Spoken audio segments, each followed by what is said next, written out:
Aujourd'hui, on va parler des 4 erreurs que tu dois éviter si tu veux réussir ton projet d'immigration au Canada. Ces 4 erreurs, je les ai remarquées pendant ma carrière, donc restez jusqu'à la fin et faites attention de ne les pas refaire.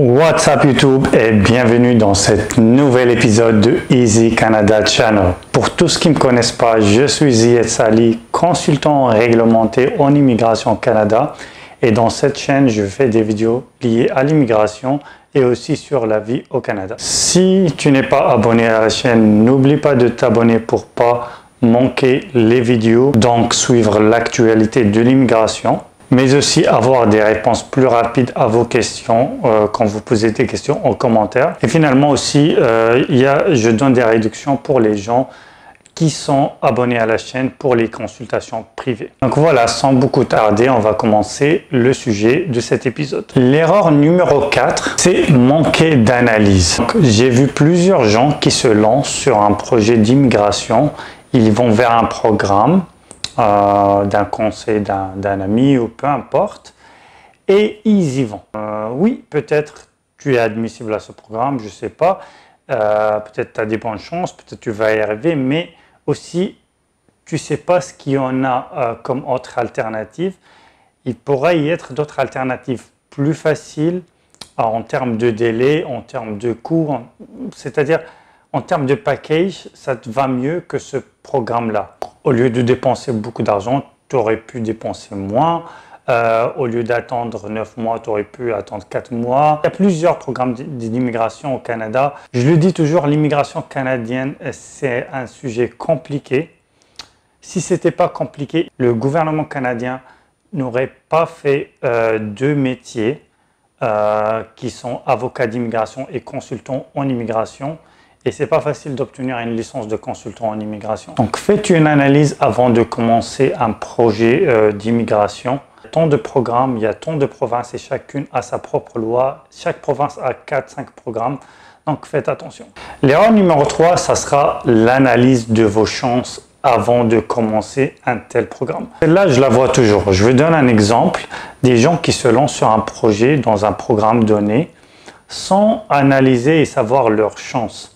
C'est-à-dire quelqu'un qui connaît une autre personne qui est venue au Canada, ou il va dans un groupe Facebook, il dit, c'est quoi, il pose la question, c'est quoi la procédure pour immigrer au Canada? Comme s'il y avait une seule procédure. Et il y en a toujours quelqu'un qui va jouer connaisseur et dit, oh oui, c'est trop facile, tu n'as pas à avoir un consultant, et tu fais ça, tu fais ton test de langue, tu fais ton équivalence, et tu mets ton dossier et tu seras le lendemain au Canada, comme ça. J'ai vu ça beaucoup, surtout sur Entrée Express. Ce qui se passe, la personne, il suit ses procédures.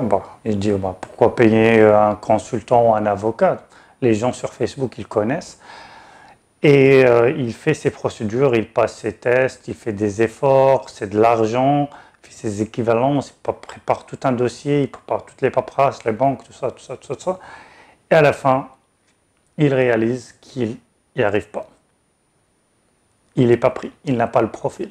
Et donc là, ce qu'il fait, c'est qu'il va chercher un consultant ou un avocat. Il lui dit, okay, j'ai fait tout ça, j'y arrive pas. Trouve-moi une solution. Généralement, le consultant, il va lui trouver une autre solution qui n'a rien à voir avec la première. Donc, perte de temps, perte d'argent, perte d'effort, énergie gâchée. Petite remarque sur cette erreur, il y a des fois des gens de vos amis qui veulent vous conseiller parce qu'eux, ils sont venus au Canada avec une telle méthode X ou Y, mais leur but, c'est pas de vous mettre en erreur, mais le truc, c'est qu'en immigration canadienne, ça change, les lois changent, et c'est pour ça, nous, comme consultants, on doit faire des cours réguliers et obligatoires pour nous, pour suivre ces mises à jour. Et donc, peut-être ton ami qui est venu il y a 3 ans, et il te conseille cette alternative que toi tu suis pour éviter les frais d'un consultant, et il ne sait pas, ton ami, qu'il y avait une loi qui a changé dans ce programme-là. et tout ton travail va tomber dans l'eau. L'erreur numéro 2, c'est là aussi, elle est très commune. Il y a des gens qui veulent faire recours à un professionnel. C'est-à-dire, le Canada vous donne les deux choix, soit de faire la procédure vous-même ou aller vers un professionnel.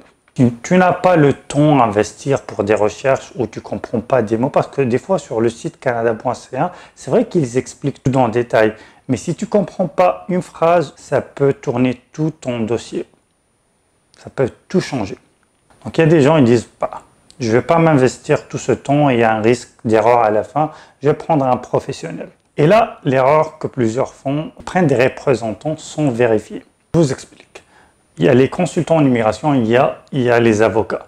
Vérifier pour les avocats, ça je ne sais pas parce que je ne suis pas l'avocat en immigration, je suis consultant en immigration. Entre parenthèses, il n'y a pas une différence pour les dossiers d'immigration entre prendre un avocat et un consultant en immigration. Pour les consultants en immigration, il faut vérifier que la personne avec qui vous travaillez est un consultant accrédité. C'est très important. De un, il sera formé. De deux, vous êtes protégé. Sinon, si vous allez faire avec des agences et que ces agences-là, ils ne sont pas des consultants accrédités, là, le mieux de faire votre dossier vous-même. Et le truc, c'est qu'à l'étranger, hors du Canada, les consultants fantômes, qui ne sont pas des consultants, ils sont partout. Ils sont beaucoup plus nombreux que les vrais consultants parce que le gouvernement canadien ne peut rien faire pour eux. Certes, il y en a qui peuvent faire le travail avec suivre des vidéos YouTube, mais des fois, il y a des lois qui changent et ils ne peuvent pas être à jour ou ils ne connaissent pas tous les programmes. Donc, leur formation n'est pas complète. Ils vont connaître généralement 1 ou 2 programmes. Il y a toujours un risque d'erreur si tu ne travailles pas avec quelqu'un de formé. C'est comme par exemple, tu tombes malade, ok? C'est soit y aller à un médecin, soit aller à quelqu'un, à ton ami, te dire j'ai les symptômes, comment je peux guérir? Et ton ami, il peut te conseiller quelque chose. Le conseil de ton ami, il peut marcher. On est d'accord? C'est exactement la même chose. L'erreur numéro 1, celle-là est plus commune pour les permis d'études, mais je la vois même dans tous les dossiers, c'est revenir et faire recours à un professionnel après avoir perdu son temps ou avoir eu un refus. Donc, comme vous savez, les permis d'études, là, actuellement, il y a beaucoup de refus, surtout pour les dossiers venant de l'Afrique. Donc, il y a beaucoup d'étudiants de l'Afrique, malheureusement, ils sont mal conseillés. La même chose. Fais ton dossier toi-même, c'est facile. En fait, ils ont un refus. Et là, ils viennent vers le consultant. J'ai eu plusieurs messages. J'ai eu un refus, comment rectifier? Le truc, c'est qu'après un refus, dans un permis d'études, vos chances diminuent beaucoup. Donc, le mieux, c'est de faire les choses bien dès le début. Soit faire tes propres recherches et bien savoir les astuces, bien faire un dossier très solide ou bien prendre un professionnel, mais dès le début, avant d'avoir un refus. Donc voilà, c'est ces 4 erreurs. Ne sous-estimez pas le système d'immigration canadien. Ce n'est pas celui de l'Europe, ce n'est pas celui d'autres pays. Il est plus compliqué. Merci à tous. Je vous vois dans la prochaine épisode.